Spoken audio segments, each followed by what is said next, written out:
मैं हूँ DK sir और आप लोग देख रहे हैं डीके सर क्लासेस। जैसा कि मैं बताया था कि अभी आप लोगों को जितनी भी क्लास मैं लूँगा, मैट्रिक बोर्ड परीक्षा को ध्यान में रखते हुए मैं सभी क्लास ले रहा हूँ। तो आप जैसा कि जानते हैं कि मैट्रिक बोर्ड परीक्षा बहुत नज़दीक है और इसमें सभी विद्यार्थी हमारे जितने मैट्रिक बोर्ड 2024 में अपीयर होने वाले हैं, फरवरी में परीक्षा है, तो सभी जी जान से लगे हुए हैं। तो इसमें हम लोग जितना सहयोग हो सके उन्हें देना है और कम समय में ऐसा कुछ बताना है जो 100% उन लोग परीक्षा में आने वाला हो। तो इसी बात को ध्यान में रखते हुए देखिए, आज मैंने भौतिकी के एक प्रश्न को लिया है जो आप लोगों को इन प्रश्नों की परीक्षा में आपके आने की संभावना 100% है। इसलिए यह प्रश्न आप लोगों को बार बार पूछा जाता है। प्रश्न बिल्कुल साधारण है, लेकिन क्या होता है कि इस बच्चे हमारे बहुत कम बच्चे जो है इसको समझ पाते हैं और अच्छी से लिख पाते हैं। और एक क्वेश्चन बार बार आता है, पीछे आप देखेंगे तो कई बार इस क्वेश्चन को रिपीट किया है। आज उसी प्रश्न को लेकर आए। मैं अब लगातार उन्हीं प्रश्नों को बताऊंगा जो आपको परीक्षा में बिल्कुल उसको 99% आने की संभावना है। वैसा ही प्रश्नों को मैं आपके सामने रखूंगा। तो देखिए, ओम के नियम बहुत मशहूर है। ओम के नियम क्या है, या इसी प्रश्न को बदल करा जाता है कि ओम के नियम को लिखें, बताएं। इसी तरह से एक और भी क्वेश्चन पूछता है कि ओम के नियम में कौन सी राशि अचर होती है, माने चलती नहीं है, उसका मान कांस्टेंट रहता है। तो ये तीन चार क्वेश्चन यहाँ से पूछ देते हैं और आज इन तीन चारों प्रश्नों का जवाब मैं आप लोगों को सरल ढंग से बता देता हूँ जो निश्चित रूप से आपकी परीक्षा में ये आएंगे। तो चलिए देर न करते हुए देखिए, ओम पहले समझना है कि ओम का नियम, ओम एक वैज्ञानिक थे। ओम एक वैज्ञानिक थे, उन्होंने एक नियम दिया और किससे संबंधित नियम दिया जो आज बताने जा रहा हूँ। तो उस जिससे संबंधित एक ओम के नियम जो दिए उसी को हम लोग ओम के नियम कहते हैं। तो सबसे पहले समझना है कि ओम के नियम किससे संबंधित है। तो देखिए, ओम के नियम तीन चीजों से संबंधित है। पहला, विद्युत धारा। विद्युत धारा, ओम के नियम जो है पहला है विद्युत धारा। इसको आई से हम लोग इंडिकेट करते हैं। विद्युत धारा, विभवांतर, विभवांतर भी, और तीसरा जो है प्रतिरोध, प्रतिरोध आर। यही ओम के नियम जो है इन तीन चीजों से संबंधित है। विद्युत धारा, विभवांतर और प्रतिरोध। ओम साहब ने क्या बताया, ध्यान से समझिएगा, फिर इसको मैं निकाल कर दिखाऊंगा।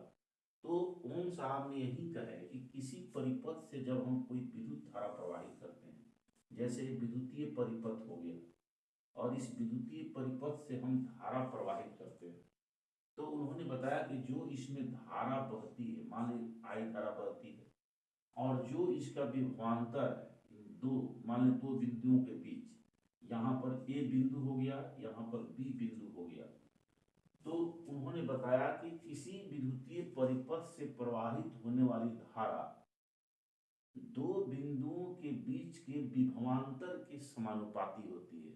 अब दो बिंदु क्या है कि मान लीजिए विद्युतीय परिपथ है और यहाँ पर बिंदु ए हो गया, यहाँ पर बिंदु बी हो गया, इसके बीच में जो धारा बहती है तो इसका विभवांतर और इस बिंदु के विभवांतर के जो बीच में विभवांतर है, विभवांतर मान विभव के अंतर, यहाँ जो विभव है, मान ली यहाँ विभव है वी ए और यहाँ विभव है बी बी, वी बी, तो ये दोनों के बीच के विभवांतर, मान ली इस बिंदु यहाँ से धारा कुछ बह रही है, इधर जाकर कुछ खर्च भी हो जा रही है और कुछ यहाँ जा रही है, तो इनके बीच में जो विभवांतर है, विभवांतर का मतलब V A minus V B, तो इसके बीच का अंतर जब निकालते हैं, मान लीजिए बीच का अंतर भी हो गया, यानी इस बिंदु का विभवांतर जो है वी है, इस बिंदु का विभवांतर वी बी है, और बीच के इसके इसमें से इसको घटाएंगे तो अंतर निकल गया भी, तो ये भी हो गया विभवांतर। तो ओम साहब ने यही बताया कि किसी विद्युतीय परिपथ के, किसी विद्युतीय परिपथ में प्रवाहित जो धारा है, विद्युत धारा, वह इसके विभवांतर के समानुपाती होता है। बस यही नियम है, याद कर लीजिए।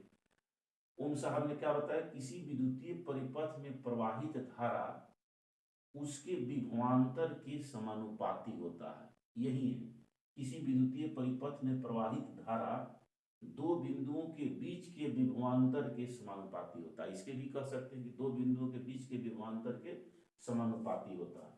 तो ओम साहब यही कहे कि किसी विद्युतीय परिपथ में, फिर से एक बार सुनिए, किसी विद्युतीय परिपथ में प्रवाहित धारा का मान दो बिंदुओं के विभव के अंतर के समानुपाती होता है। अब देखिए इसको, आइए क्या उन्होंने कहा कि जो प्रवाहित धारा है वो विभवांतर के समानुपाती होता है। देखिए क्या हो गया, तो प्रवाहित धारा है वो किसका समानुपाती होता है, विभवांतर के, यानी तो विभवांतर के समानुपाती होता है। अब इस समानुपाती के जब हम कोई चिन्ह हटाते हैं, समानुपाती का चिन्ह हटा के बराबर का चिन्ह देते हैं, तो यहाँ पर कोई कांस्टेंट राशि देते हैं। तो चलिए कांस्टेंट राशि हम आर दे दिए, आर आई, जहां आर क्या है, आर प्रतिरोध है, आर प्रतिरोध है। प्रतिरोध का मतलब क्या है इसको भी बता देते हैं, आर प्रतिरोध है। तो इस तरह से देखिए ये आपका एक सूत्र बन गया, जहां आर प्रतिरोध है, ये तार जिस तार से होकर धारा प्रवाहित होती है, इसी तार का एक प्रतिरोध है आर।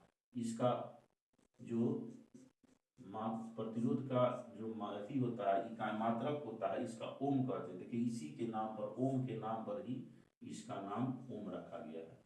तो प्रतिरोध का एसआई मात्रक ओम होता है। तो देखिए इस तरह से क्या हो गया, V बराबर आर आई, यानी इसको हम सूत्र में लिखें तो विभवांतर बराबर प्रतिरोध गुणे धारा, प्रतिरोध गुणे धारा, ऐसे भी हो सकता है। या इसको हम अगर आर को इधर लाते हैं तो देखिए V बटा में आर बराबर आई, या इसको कर सकते हैं, या आई बराबर V बटा में आर। तो देखिए विद्युत धारा यहां लिख सकते हैं कि विद्युत धारा बराबर विभवांतर बटा में प्रतिरोध। तो इस तरह से आप पहला वाला सूत्र लिख लीजिए या दूसरा वाला सूत्र लिख लीजिए, इस तरह से ओम के नियम है। तो देखिए फिर से एक बार, ये आप लोगों को 2 नंबर में या 3 नंबर में क्वेश्चन बहुत आने की संभावना है। सिर्फ परिभाषा थोड़ी सी देख लीजिए कि किसी विद्युतीय परिपथ से प्रवाहित धारा का मान, चलिए लिख देते हैं, किसी विद्युतीय परिपथ से प्रवाहित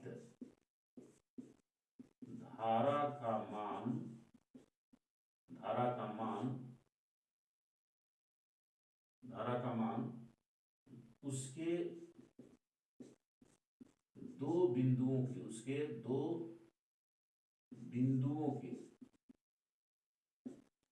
उसके दो बिंदुओं के बीच के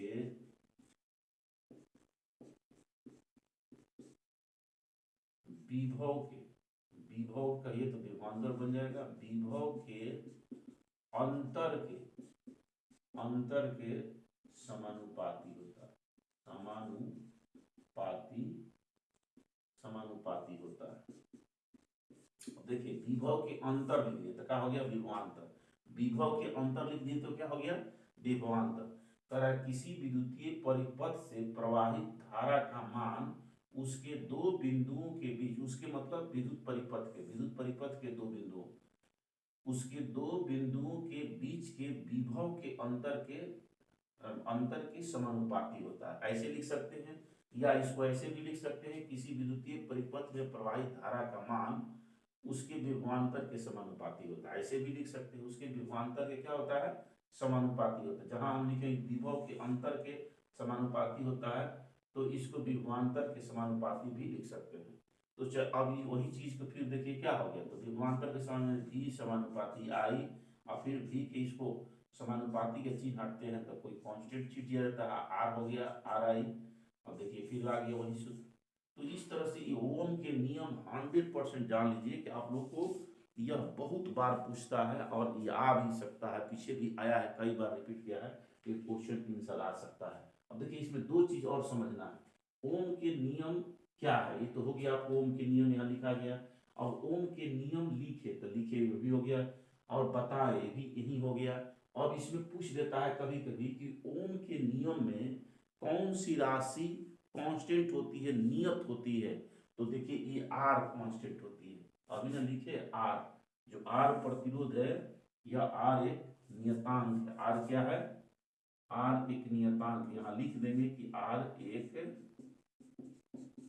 नियतांक है। नियतांक का मतलब नियत अंक है, जिसे जिसे क्या करते हैं, जिसे प्रतिरोध करते हैं, जिसे चालक का प्रतिरोध करते हैं, जिसे चालक का, यही चालक तार का, जिसे चालक का प्रतिरोध करते हैं, प्रतिरोध करते हैं।